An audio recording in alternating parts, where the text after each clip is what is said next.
¿Qué les parece a ustedes la intención del gobierno de Pedro Sánchez con respecto al tema educativo? Ya saben, quieren eliminar la religión, quieren acabar con la educación concertada, quieren combatir la educación diferenciada. Estamos hablando esta noche en la Mesa de los Intocables acerca de la libertad de los ciudadanos de elegir cosas, de la libertad de los padres de optar por la educación de sus hijos, y tenemos posturas encontradas en la mesa. A ver, Víctor quería decir algo, Rafael también.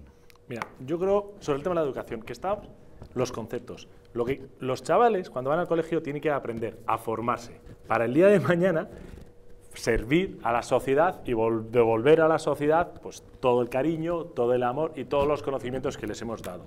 Al final, lo que tiene que haber son una serie de exámenes, y esos, lo que podemos discutir es qué es lo que van a estudiar esos chavales. Porque a lo mejor resulta que necesitamos ingenieros, o necesitamos médicos, o necesitamos y tenemos que potenciar y animar a los jóvenes a que tengan las vocaciones que necesite el Estado o vaya a necesitar en el Estado. Eso se llama planificar. Pero eso, si lo hacen desde casa y se examinan desde casa, si lo hacen en colegios concertados, si lo hacen en colegios con sexos separados o no, nos tiene que dar exactamente igual. Yo creo que nos tiene que dar igual. La cuestión no es qué tendrá que ver. Lo que podemos entrar es en lo que aprenden los chavales, porque esa es la verdadera igualdad. Y ojalá todos sean colegios extraordinarios, colegios igual.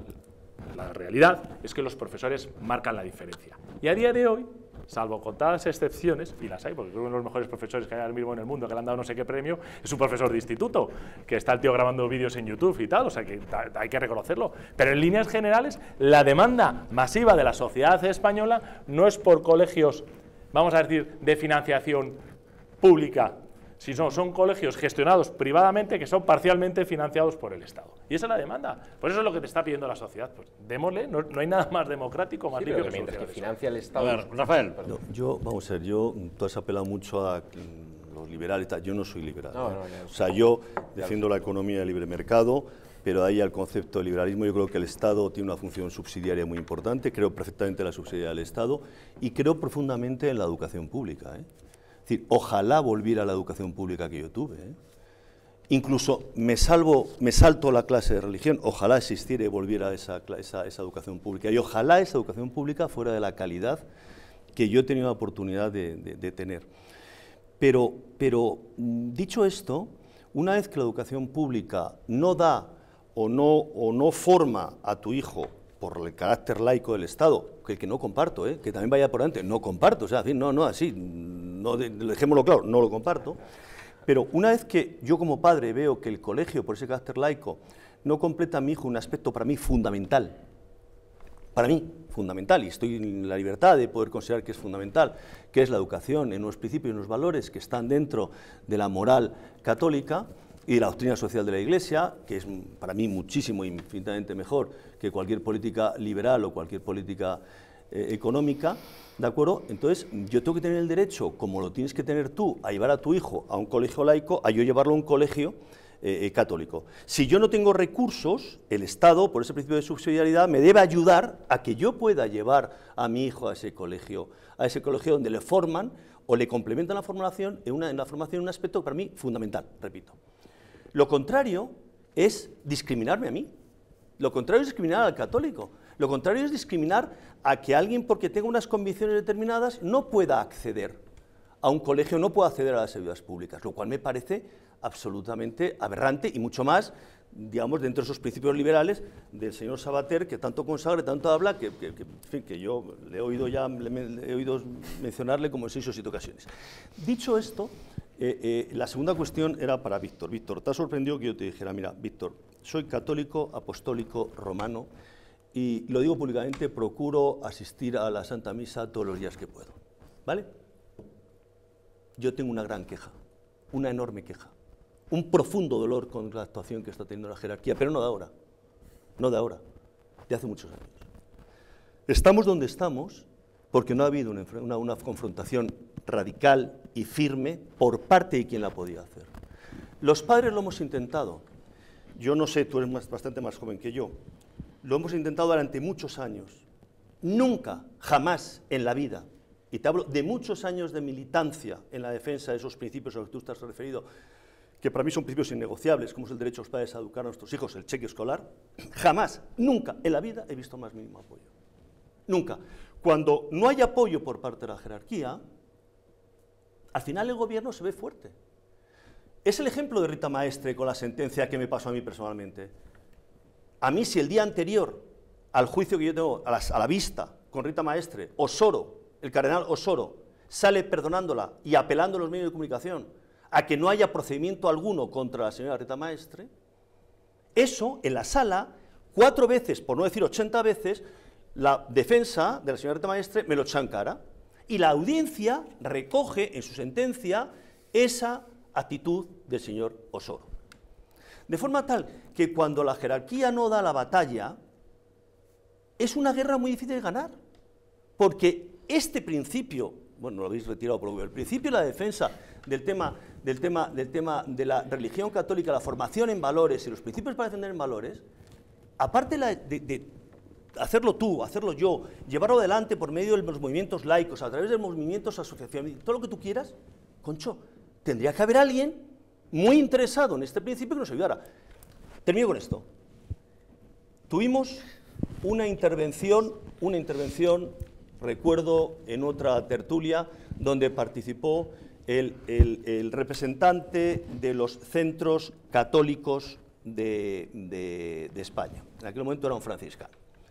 En esa tertulia entra y se le hace una pregunta muy concreta.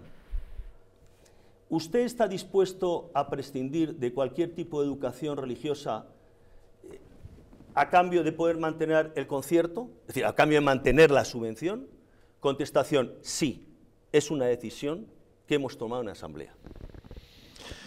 Bueno, al margen de la actuación de la jerarquía eclesiástica, estamos debatiendo acerca de educación. No, me pero parece muy bien el a... apunte. Tendrás que contestar puesto que te ha preguntado, pero vamos, os voy a pedir a todos brevedad para que pueda hablar todo el mundo. A ver. Bueno, yo rápidamente. Yo creo por partes. A ver, yo obispo y cardenal tonto no lo he conocido. Sacerdotes te puedo decir que he conocido unos cuantos, pero obispo y cardenal me han parecido tíos, gentes extraordinariamente preparadas, especialmente los cardenales, y con cabezas prodigiosas, que han dedicado su vida, y estaremos de acuerdo, al servicio de los demás. Al servicio de los demás, dice, de todos, los que pensamos como tú y yo, ese señor que no piensa como tú y yo. Entonces yo creo que no es la labor de la jerarquía de la Iglesia buscar la confrontación con aquellos con los cuales están obligados por su servicio y por su vocación a salvar. O sea, su batalla es la batalla de las almas, que eso desde un punto de vista ancestral, yo creo que al común de los mortales, por lo menos a mí, se me escapa. Yo puedo estar totalmente de acuerdo contigo que la actuación pues a mí me gustaría guerrera. Me gustaría, guerrera en el sentido más público y tal. Pero yo creo, oiga, ¿es este un país donde hay una mayoría católica cristiana, sí o no? Y si lo hay, somos los católicos cristianos que estamos en la calle lo que tenemos que hacer, porque los sacerdotes, el obispo y el cardenal, lo que tiene que preocupar es que tú y yo y todos los que estamos allí vayamos al cielo, porque son nuestros pastores. Y como eso yo lo que pienso, no les puedo decir que encima se me pongan en política y pierdan. Esa es mi opinión. Sobre todo porque hemos criticado muchísimo y duramente, y yo me considero católica y no me siento representada por muchos de los señores que has citado, ni creo que tenga que defender mi derecho como madre o como ciudadana a ejercer mi libertad, nadie de ninguna jerarquía, ni de un lado ni de otro, y hemos criticado muchísimo cuando los sacerdotes se han posicionado a favor de los políticos golpistas en Cataluña, que los hay, o cuando se han posicionado al lado de los terroristas y les han dado cobijo. Con lo cual, como yo creo que no hay que mezclar churras con merinas, a mí lo que me interesa es, por una parte, que si yo tengo una convicción, la que sea, en mi esfera privada, el Estado respete esa libertad de elección. No que la defienda nadie que quizás, a lo mejor, está en sintonía con mi sensibilidad, pero que no la representa, ni tiene por qué representarme, porque yo no le he designado para que me representen esas líderes, ¿no? Me parece, no sé, o sea, no me gusta, es que no me gusta. Vale, entonces, ¿qué tal si volvemos a la educación? Matiz, claro, no me gusta ese matiz. Yo por eso, al margen de esto, quería hablar de la excelencia en la educación y de todo este tema del cheque escolar y de cómo funciona en un sistema de educación plenamente público los centros como si fueran totalmente privados, que es el caso finlandés. Entonces, como Finlandia es un ejemplo clarísimo, que obtiene las mejores notas en el informe PISA, que ha tenido un éxito brutal en muy poquitos años, y en el que lo que se ha logrado, que es lo importante que nunca abordamos en este país, es un pacto de Estado por la educación, en el que ningún gobierno que llegue modifique los criterios académicos, de valoración del profesorado, de acceso a la universidad, de medias, de excelencia de los alumnos, y ha conseguido que eso se gestione de forma bastante autónoma por parte de los centros con el cheque escolar de los padres y ha conseguido efectos maravillosos. Te cuento. Mira, el primero, que los profesores que acceden a ser docentes no son funcionarios, no pasan ninguna oposición, pero todos ellos tienen una nota de corte universitaria de 9 o 10, si no, no acceden. Hacen unos máster maravillosos que les dan una formación muy concreta para acceder después a esa docencia y a esa excelencia, que les permite a los centros educativos tener un modelo propio, bastante autónomo, en el que además se suprime algo que a mí me horroriza aquí en España, que es que el criterio de asignación del centro para esa igualdad de oportunidades es la proximidad geográfica. No hay nada que sea más sectario y más discriminatorio que eso, porque al final estás haciendo guetos, que los niños que viven en una zona determinada, por lo que sea, porque sus padres no pueden permitirse vivir en otra zona, porque la han elegido voluntariamente o demás, que tengan que estar confinados a estudiar en el centro más próximo a su domicilio, un criterio de territorialidad que no tiene nada que ver con la igualdad de oportunidades, ni la excelencia, ni la meritocracia. ¿Qué han conseguido en Finlandia? Que al final los padres que pueden elegir el centro que quieran, porque si está a la distancia que sea, el Estado en ese cheque les paga el desplazamiento escolar, elijan el más centro a su residencia por criterio propio, porque saben que compiten en igualdad con cualquiera de los otros que podrían elegir, porque están todos en la misma línea. Y eso consigue, primero, que los docentes se impliquen, segundo, que los alumnos accedan a una igualdad de oportunidades, tercero, a una educación personal y diferenciada, y en la que, al final, se esté consiguiendo sacar lo mejor de las personas, que es lo que debería buscar el Estado cuando invierte, porque yo no considero que el gasto del Estado en educación sea un gasto, sino una inversión, invierte en sus ciudadanos, conseguir que cada uno de ellos llegue a ser lo mejor que puede ser y devuelva a ese país la riqueza intelectual, de valor añadido, de capacidad profesional que ha recibido cuando se le ha concedido ese cheque escolar para que pueda estudiar. A ver, Guillermo. Trataré de ser breve, porque han planteado muchos temas. Vamos a ver, volviendo al tema de la educación laica, vamos a ver, quizás lo que Rafael en ese punto no lo entiende o no lo interioriza. El laicismo no es una postura antirreligiosa, no lo es. Precisamente es la garantía de la libertad religiosa de cada uno, de profesar el credo religioso que uno quiera o de no profesar ninguno. El problema es que la educación es una preocupación genuinamente pública. Hemos incidido en la defensa, y creo que todos estamos de acuerdo en esta mesa, de la meritocracia, ¿no? Habéis puesto el ejemplo de los catedráticos de instituto que no hacían una oposición, sino dos, ¿no? Quizás el último eslabón de la meritocracia en este país es la oposición, ¿no? En este país de tanto amor por la dedocracia, por la corrupción soterrada, por el amiguismo, pues el modelo que planteas de sustituir las oposiciones por másters, por notas de 9, por eliminar ese acceso a la condición de funcionario, pues a mí a bote pronto no me supone ningún tipo de entusiasmo. Es más, creo que eso trasladado a la realidad española sería un subterfugio para corrupciones innumerables. Hemos visto los casos de los másters completamente falsos. Que optar a una vacante de un docente en un centro y competir con otros candidatos es peor que ser funcionario de por vida y quedarte ahí en la poltrona sin mejorar. El problema del funcionario de por vida, el problema es que este tema lo aborda desde el prejuicio ideológico ab initio, el prejuicio ideológico de que todo lo público tiene que tener un carácter de subsidiariedad, como ha dicho Rafael, o en última instancia tiene que funcionar como lo privado, como si en algún lugar estuviera puesto que lo privado es un reloj de eficacia y eficiencia. Pero lo público no es eficiente. La empresa privada es un ejemplo absoluto de eficacia y eficiencia en nuestro país. Vamos a ver, fundamentalmente, teniendo en cuenta primero que los empresarios primero juegan con su dinero, cosa que los poderes públicos estamos viendo que cuando manejan el dinero de los demás son menos cuidadosos. Segundo, que me parece que la figura del funcionario en algunos momentos, funcionarios que acceden del magisterio a la carrera profesional como docentes y nunca más en su vida se preocupan.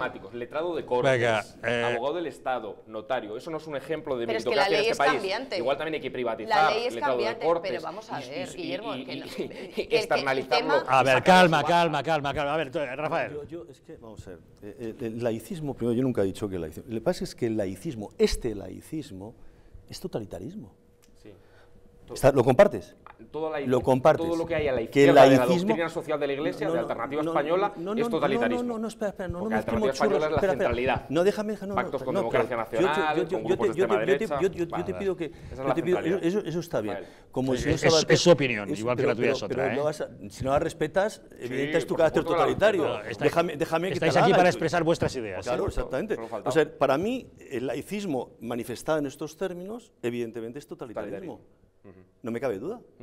Si por ser laicista no puedo llevar a mis hijos a educación diferenciada, si por ser laicista vas a privar a los católicos de que podamos acceder a las mismas ayudas públicas que el no católico, es totalitarismo. Esto es totalitarismo. Esto es lo que tú defiendes, totalitarismo. No defiendo eso. El Estado, Mira, perdona, si me el dejas Estado contestar. solamente puede tener carácter subsidiario, Solo puede necesariamente. ¿Tú crees que tiene un carácter principal el Estado? Igual es que... ¿Lo crees así, Dora? Me sorprende, sinceramente, que alguien que reivindique como eje programático de su fuerza política la doctrina social de la Iglesia defienda en paralelo que el Estado tiene que tener un concepto de subsidiariedad y No, que pero defienda el entonces- libre mercado. entonces no Lo que hemos no pasado te has leído la primera hoja, De no te Fuerza has Nueva leído- de Fuerza Nueva ver, Alternativa Española ha habido una transformación radical. pero, Yo lo que creo que ¿quieres está que más debatamos próximo, sobre eso? Sí, cuando Pero quieras. debatimos Creo cuando que lo que está quieras. más Mira, te voy a próximo al explicar. totalitario son los pactos con Democracia Nacional, que es una formación absolutamente antidemocrática que roza la xenofobia más absoluta Como y el señor desde luego Sabater, la ¿no? falta de respeto. Como el señor Sabater, ¿no? Como el señor Sabater. Señor Sus Sabater manifestaciones apartado. hace años en Vascongada. Tienes una obsesión O las con el señor volvemos. Sabater Pero aparte de eso, bastante primero una llamativa. cosa, tú has hecho Todo es una totalitario. referencia La con una defensa del manifestación, laicismo es totalitario. Me llama la expresa atención, Rafael. que evidencia lo poquísimo que conoces de la doctrina. ¿Tú dices que la doctrina de la Iglesia no establece el carácter de subsidiariedad del Estado? Defiende el libre mercado. Pero, abraza el pero libre ¿qué estás mercado sin diciendo? límites. Pero de verdad que no te has leído un párrafo. No, digo- no has abierto digo la lo que primera es. hoja. No. No la has abierto. Reconócelo, no la has abierto. No te has leído a León XIII, no sabes nada. Porque no puedes decir eso, hombre. solo has leído tú. El principio fundamental de subsidiariedad No te pongas se nervioso. contempla en la doctrina social de la Iglesia, Sí, sí, no sí, en otra entiendo. doctrina. Digo que me no llama la existe. atención la evolución La de libertad, de la la derecha libertad de conservadora. mercado, Bueno, la libertad de mercado se contempla en la doctrina social de la Iglesia, no en otras. Digo que os habéis Entonces, liberalizado. por favor, Os habéis entonces, no, liberalizado. no te confundas. Que la derecha No, conservadora te se ha liberalizado Mira, me he mucho. liberalizado exactamente igual que el señor Sabater se ha convertido desde la extrema izquierda a la extrema derecha. van a pitar los oídos al No, señor no, Sabater. no has sido tú, tres. No, Yo no. es la tercera vez que lo digo. Tú has sido tres, yo tres.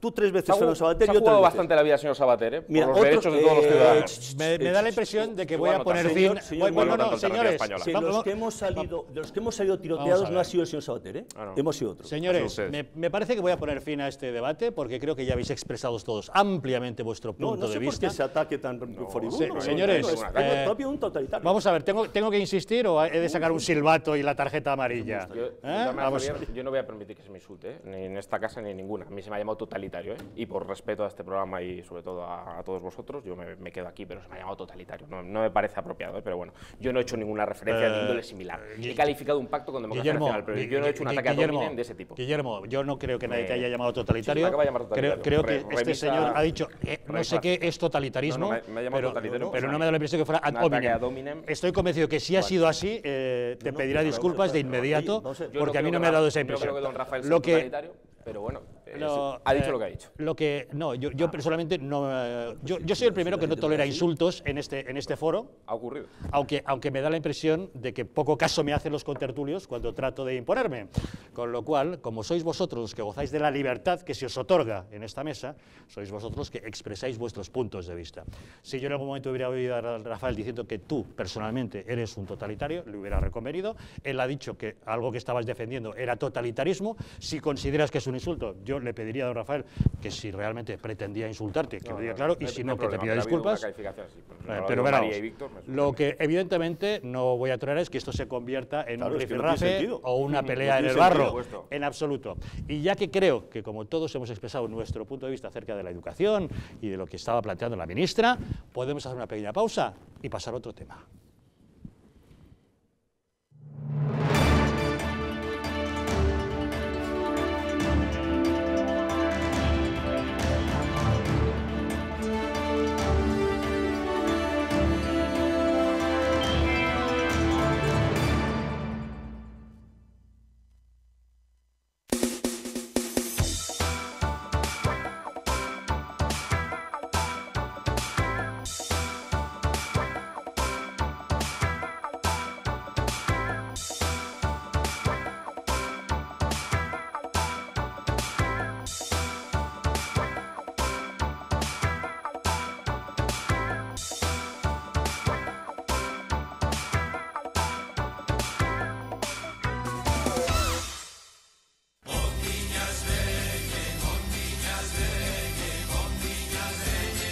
En pleno barrio de Chamberí, saborea los mejores manjares de las Rías Gallegas en Madrid.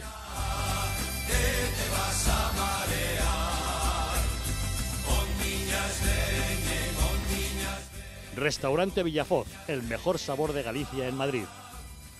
Te esperamos en la calle Gonzalo de Córdoba, número 10. Teléfono para reservas 91 593 88 71. Mercado Las Águilas, el mercado de toda la vida ahora más cerca de ti. Más de 70 establecimientos.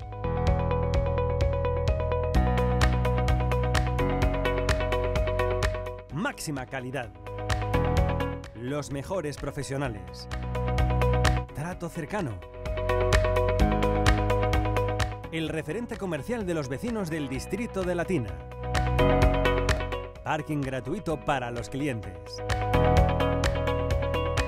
Actividades navideñas.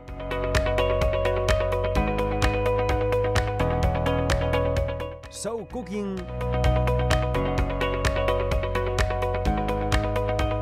Y degustaciones gastronómicas.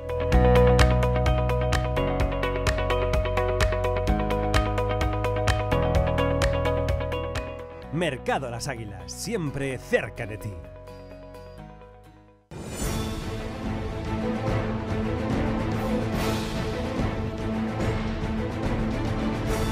Si la España nación de naciones va a llegar. Visca Cataluña, lliure y soberana. Diré que yo soy el endacari más peligroso para sus intereses. Independent en forma de república. Todos estos que acaban de ver hablan mucho, muchísimo, posiblemente hasta demasiado en el resto de canales.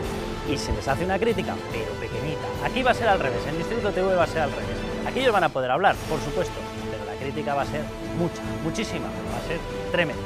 ¡Hala! Con España Cuesta, todos los domingos de 10 a 12.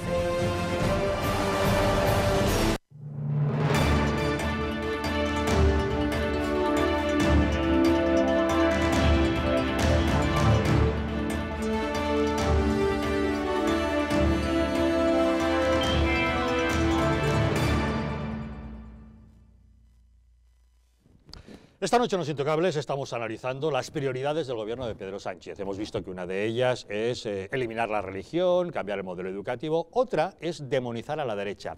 Y para eso, nada mejor que sacar a pasear a Franco. Hemos escuchado a la ministra de Justicia hablándonos de cuáles son sus prioridades. Creación de una comisión de la verdad, es decir, un mecanismo sobre la memoria histórica que, según ha dicho, tendrá como función verificar la historia y buscar una justicia restaurativa. A nosotros esto nos suena un poco a reescribir la historia, pero bueno, ella sabrá exactamente a lo que se refería. Declarar la nulidad de los tribunales de excepción en el franquismo, es decir, a estas alturas, cuando hace ya... ni se sabe el tiempo que pasó de la guerra civil, del franquismo, en esta democracia en la que estamos, resulta que todavía tenemos que andar viendo los fallos y las sentencias de los tribunales de excepción del franquismo y cosas por el estilo. Pero para eso, ¿qué hay que hacer? Bueno, pues empezar a remover tumbas en las cunetas, impulsar las exhumaciones y, lógicamente, la primera de ellas es la retirada de los restos de Francisco Franco del Valle de los Caídos. Un Valle de los Caídos, además, al que quieren resignificar, cambiar el significado del Valle de los Caídos para evitar que sea un símbolo franquista, retirada de todos los símbolos, a esto ya nos tienen acostumbrados otros gobiernos socialistas, la persecución a todo tipo de símbolos franquistas o de la guerra civil, eso sí, los de un lado, no los de otro, abrir la oficina de apoyo a las víctimas del franquismo e ilegalizar la Fundación Francisco Franco y cualquier otra que pueda llevar el nombre de Franco o alguna cosa por el estilo. Estos son los puntos que ha explicado la ministra de Justicia, Dolores Delgado, en su comparecencia, que ha dicho que es intolerable que haya personas que todavía sufren pensando qué es lo que ocurrió con sus familiares en la guerra civil. No puede ser que personas con más de 90 años se desesperen intentando recuperar los restos de sus padres, de sus familias, ante la negativa de un juez o la arbitrariedad de un ayuntamiento. No puede ser que las víctimas tengan que acudir a otro país para poner en marcha un procedimiento que debiera ser atendido en España en respuesta a la petición de justicia de obligado cumplimiento por nuestros tribunales. No puede ser que haya miles de víctimas hoy en España aquejadas de indefensión judicial. Por ello, señorías, les adelanto que es intención de este Gobierno llevar a cabo una reforma integral de la Ley de Memoria Histórica para declarar la nulidad de los tribunales de excepción franquista y sus fallos y sentencias, impulsar desde lo público las exhumaciones, crear una comisión de verdad, resignificar el Valle de los Caídos en los términos recomendados por la Comisión de Expertos que estudió el asunto en el año 2011, retirar la simbología de exaltación de la guerra civil y la dictadura con un procedimiento tasado con sanciones económicas para el caso del incumplimiento y reforzar el acceso a los archivos. Lógicamente, la izquierda ha aplaudido estas medidas y Alberto Garzón, el secretario general de esa Izquierda Unida que ha sido absorbida por Podemos, ha aplaudido la desacreditación del Valle de los Caídos y ha dicho que retirar los restos de Franco de la Basílica es una necesidad. Bueno, creo que hay que hacerlo independientemente del criterio de la familia. Esto es una cuestión que hay que cumplir con la memoria democrática, hay que cumplir con la sentencia y además creo que habría que ir mucho más allá. Desde Izquierda Unida hemos presentado una ley integral de memoria democrática que incluye un replanteamiento absoluto de lo que es el hoy conocido como Valle de los Caídos y que incorpora pues, un proceso de desacralización, un proceso de recuperación como lugar de memoria histórica para conmemorar a los que lucharon por la libertad y la democracia y yo creo que todo eso es lo que habría que hacer. Por lo tanto, sacar a los restos de Franco del Valle de los Caídos es un gesto necesario y yo creo que decente para un país democrático, pero hay que ir más allá con una ley de memoria democrática que cumpla satisfaciendo todas las lagunas que tenía la anterior. Dice que es necesario, pero que todavía hay que ir más allá. A ver, Guillermo, ¿qué te parece? Bueno, me parece que se necesita constantemente, ¿no?, hablar de este tema por parte del Partido Socialista. Parece que cuando llega al poder siempre es este tema el centro del eje programático e ideológico. A mí me preocupa. Esto lo es si no hay otro proyecto desde un punto de vista de izquierda, si no vamos a hablar sobre la sostenibilidad del Estado social, si no vamos a hablar sobre una verdadera reforma fiscal que pueda ir en un sentido progresivo, si no vamos a hablar sobre las cosas que se esperaría de la socialdemocracia, de una socialdemocracia moderna, pues parece que igual hay una ausencia clamorosa de ideas para tener que estar siempre anclado constantemente en el pasado. ¿No? Hay cosas que me llaman la atención, ¿no? La comisión de la verdad, desde el punto de vista del Estado. La comisión de la verdad, oye, mira, en un Estado democrático creo que tiene que haber versiones historiográficas que compitan entre sí, versiones historiográficas que sean divergentes. La verdad absoluta, la verdad total sobre lo que ocurrió, pues obviamente el 18 de julio hubo un golpe de Estado, obviamente el régimen franquista fue un régimen legítimo, obviamente fue una dictadura que en un primer periodo tuvo actuaciones completamente lindantes con el totalitarismo, que luego evolucionó, por supuesto, hacia posiciones autoritarias y se ha escrito y explicado perfectamente por politólogos como Juan Linz, pero obviamente fue una dictadura. Lo fue que la Segunda República fue un régimen con apariencia democrática y profundos también fallos y con mucha gente que se levantó contra la misma. Revolución en primer lugar en Cataluña, la Sanjurjada en agosto de 1932, los anarquistas, poderosos enemigos y grandes fallos, pero debemos estar hablando constantemente de esto. A mí que las familias recuperen los cadáveres de todas las familias, porque la guerra civil fue una auténtica carnicería cruenta y terrible, donde se cometieron barbaridades por parte de los dos bandos, aunque no los pongo en pie de igualdad, pero sí en pie de igualdad las barbaridades cometidas, que recuperen los restos de sus familias y puedan darles un digno entierro. No me parece mal estar constantemente hablando de esto y que el núcleo gordiano de la política y de la línea ideológica del Partido Socialista sea esta, a mí me preocupa. Rafael. Bueno, yo creo que fue Carlos V, con ocasión de una victoria, que le propusieron exhumar y trasladar los restos de Lutero, que dijo, yo hago la guerra a los vivos y no a los muertos, ¿no? Bueno, yo creo que en esto coincido en que es muy pobre, ¿no?, que todo el aparato político del Partido Socialista se centre hoy en exhumar o no exhumar a Francisco Franco, ¿no? Yo creo que es crear un ambiente de confrontación que es un ambiente en el que la izquierda se maneja estupendamente, en el cual sabe navegar muy bien, porque tienen un control de los medios que evidentemente la derecha o las posiciones conservadoras no existen, y en eso esa batalla la tienen ganada. Esa rivalidad, ese brindis a favor de un Podemos o de un Garzón o de la izquierda más radical, pues es algo que necesitan, se autoalimentan, se autoabastecen con ello. Las consecuencias de sacar a Franco de allí, mire usted, las consecuencias de sacar a Franco de allí es nada. O sea, será algo que nos podrá incomodar, más, menos, nos podrá molestar, pero las consecuencias no son más que una: volver otra vez al revanchismo, a la ruptura y al enfrentamiento.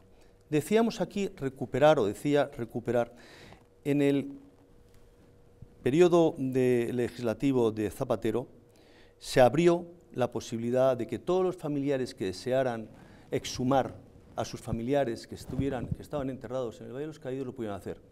¿Saben cuántas familias concurrieron? 8. De las 8, ¿sabes cuántas al final terminaron haciéndolo? 4. Esa es una realidad. Bueno, pues ejercieron su derecho. María, ¿cómo lo ves? Bueno, yo creo que sean 4 o sea 1, quien quiera recuperar los restos de sus antepasados y muertos tiene todo el derecho del mundo a hacerlo, y ahí sí que creo que tenemos que ser muy escrupulosos y muy diferentes a lo que nos están proponiendo, ¿no? Yo sí creo que todo el mundo que tiene algún tipo de necesidad personal, aunque simplemente sea necesidad personal como ciudadana, después de una guerra que me parece tremenda porque enfrentó a españoles contra españoles, yo creo que no hay mayor drama que ese, independientemente de los resultados, las consecuencias y de lo que vino después, que obviamente, por supuesto, como cualquier atentado a la libertad de cualquier dictadura, me horroriza y me repugna, ¿no? Pero lo que no se puede, y lo que tampoco se puede utilizar como argumento exclusivamente político, es estar siempre volviendo a estas cuestiones para, digamos, levantar o generar una especie de confrontación social innecesaria, porque eso sí que no es necesario, ¿no? Con la ley de Zapatero, la ley de memoria histórica, se propuso algo similar, mucho más atenuado de lo que se propone con la ley de memoria histórica o con el anteproyecto de reforma de la ley vigente que propone el gobierno de Sánchez, y no dotaron con ni un euro público a las familias ni a las asociaciones para las exhumaciones, con lo cual es que me parece absolutamente ridículo. Y por mi parte, desde luego, que no tengo ningún inconveniente en que ningún dictador tenga ningún mausoleo, aunque le recuerdo al señor Echenique, que decía que se asombraban en Europa porque teníamos aquí una tumba, un mausoleo a un dictador. Hombre, que vaya a la de Napoleón, que viaje un poco y que se vaya a Rusia también a ver la que tienen allí, y que dejen de hablar un poquito con ese concepto, ¿no?, localista y absolutamente bueno, pues acomplejado que tienen, ¿no? Víctor. Yo, si me permitís, el Valle de los Caídos, si lo habéis visitado, no sé, Guillermo, si has tenido la suerte de visitar un sitio tan bonito, es espectacular. Te podrá gustar o no, pero es espectacular. Yo creo que es un sitio que te conmueve, que conmueve el alma. ¿Cuál es el objeto de los Valles de los Caídos? Era un monumento de reconciliación. Oye, nos gustaría gastar más. Ahí están enterrados de un bando y otro, todos españoles.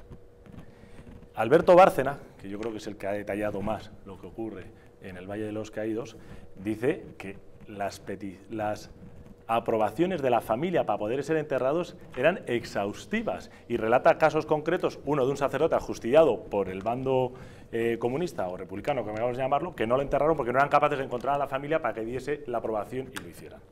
El dato es concreto, pero lo más triste de todo esto es que esto sea la prioridad del gobierno de España.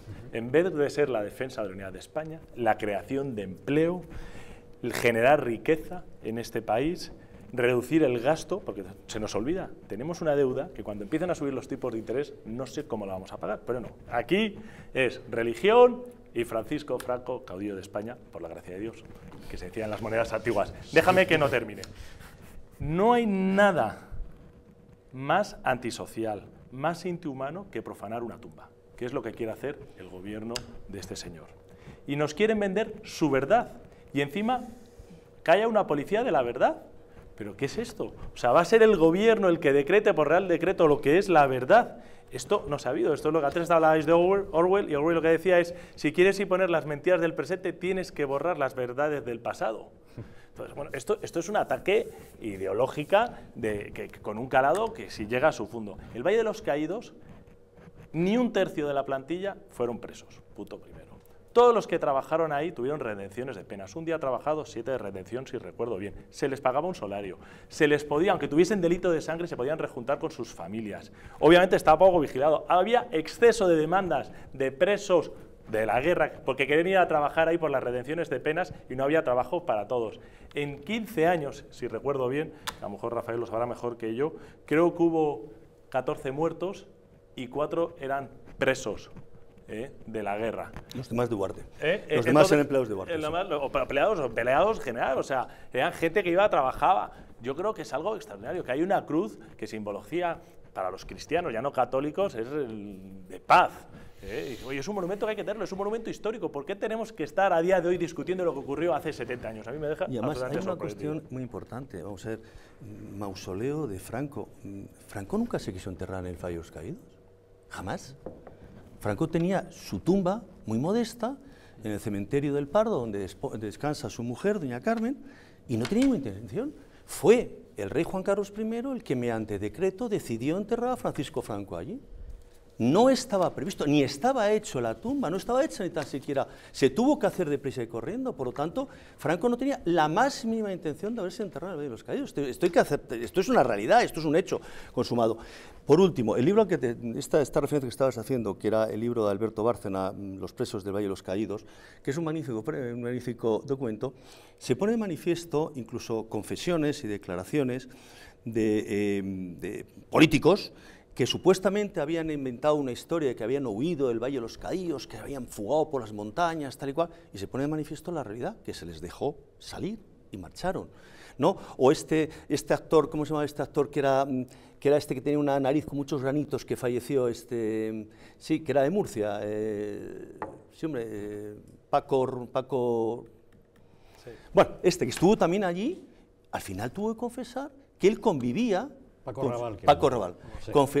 Confesó y declaró en esa comisión que él convivía con su familia, que él llevaba a su familia allí, que todos los fines de semana y en vacaciones le visitaba a la familia. Pues es un sitio maravilloso para estar de vacaciones. Por lo tanto, no existe ese mito. La naturaleza es explosiva, es una maravilla. Tampoco vamos a ser aquí más papistas del ese mito. Me gusta lo que ha dicho María. A mí no me conmueve para nada ningún homenaje a lo que fue un dictador, ni caudillo por la Gracia de España, ni nada. Libertad, un dictador y un dictador bastante criminal, sea el nuestro con bastante criminal, con independencia. Una época muy oscura. Yo no he dicho eso. No, yo sí salgo a defenderla. Bueno, yo he defendido el monumento. Que yo no he dicho tal cosa. Yo sí salgo a defenderla. Señores, se nos ha hecho tardísimo, ¿eh? No creo que entremos porque se nos ha hecho tardísimo. O sea que no vamos a entrar, ¿eh? Así que, don Rafael López Dieguez, muchas gracias por habernos acompañado. Gracias, don Guillermo del Valle. Muchísimas gracias por haber estado con nosotros. Muchas gracias, Víctor González Cuello. Muchísimas gracias. María Jamardo, también muchas gracias. Muchas gracias. Gracias a ustedes por habernos aguantado toda la noche. Pero no se vayan, porque ahora les dejamos con la película. Esta noche, El Villano, años 60, un sádico asesino, líder de una banda de gángster que está obsesionado con su anciana madre. Cuando se entera que un grupo de soplones pretende arruinar su imperio, va a darles caza de manera implacable. Protagonizada por Richard Burton e Ian McShane. No se la pierdan. Nosotros volvemos mañana en Los Intocables.